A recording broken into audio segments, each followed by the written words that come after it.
And I'm here to give a talk on the Bible, and I'll be dealing with it in 4 segments. First, the origin of the Bible. Second, the existence of the Bible. Third, the authority of the Bible. And fourth, the inspiring hope and faith of the Bible. Let's go. The origin of the Bible.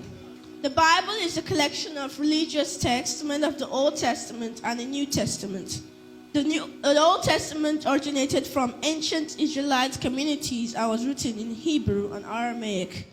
It consists of 3 main parts: the Torah, the first 5 books, the prophets, the historical and prophetic books, and the writings, including Psalms and Proverbs.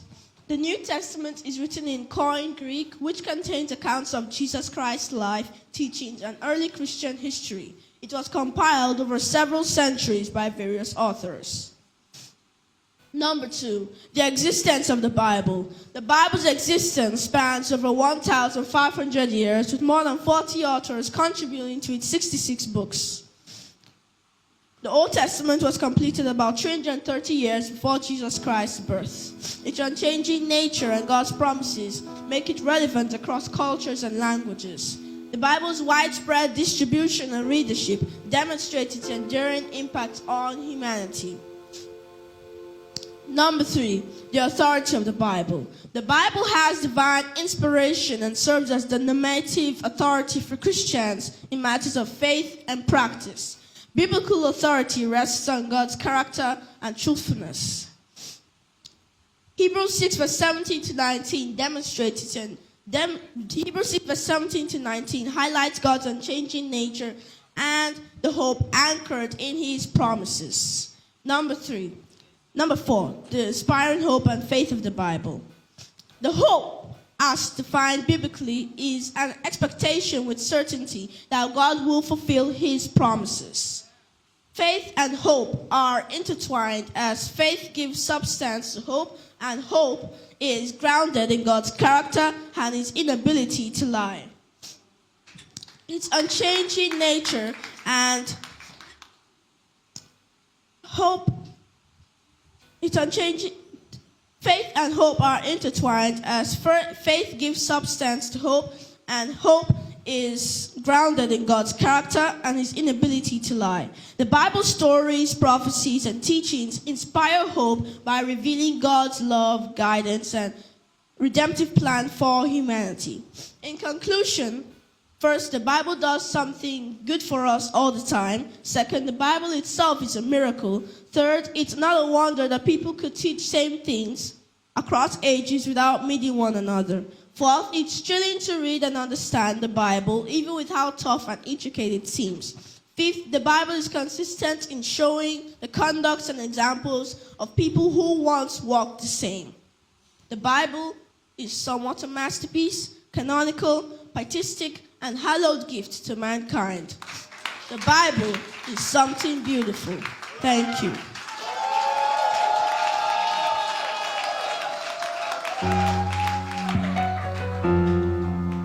Hello everyone, my name is Brian Nekechiku Chadamber, and I'm here to recite a Bible project on James chapter 3. Be blessed as you listen. And by the way, you can follow me up with your Bibles. Verse 1, my brethren, be not many masters, knowing that we shall receive the greater condemnation. Verse 2, for in many things we offend all. If any man offend not in word, the same is a perfect man, and able also to bridle the whole body. Verse 3, behold, we put bits in the horse's mouth, that they may obey us, and we turn about their whole body. Verse 4, behold also the ships, which though they be so great, and are driven of fierce winds, yet are they turned about with a very small helm, whithersoever the governor listeth. Verse 5, even so the tongue is a little member, and boasted great things. Behold, how great a matter a little fire kindleth. Verse 6, and the tongue is a fire, a world of iniquity. So is the tongue among our members, that it defileth the whole body, and setteth on fire the course of nature, and it is set on fire of hell.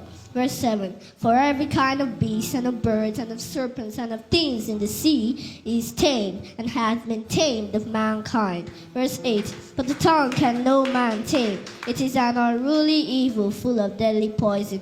Verse 9.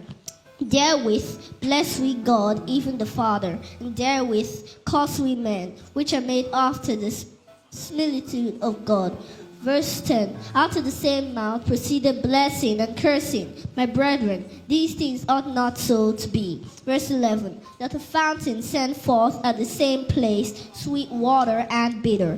Verse 12. Can a fig tree, my brethren, bear olive berries, either a vine figs? So can no fountain both yield salt water and fresh. Verse 13. Who is a wise man and endued with knowledge among you? Let him shew forth a good conversation, his walks with meekness of wisdom.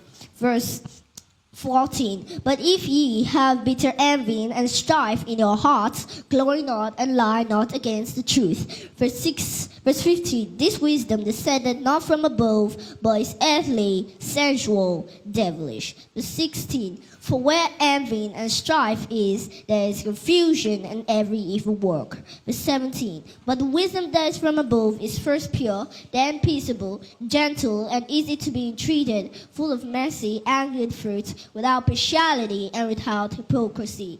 Verse 18, the last verse. And the fruit is righteousness to peace. Thank you.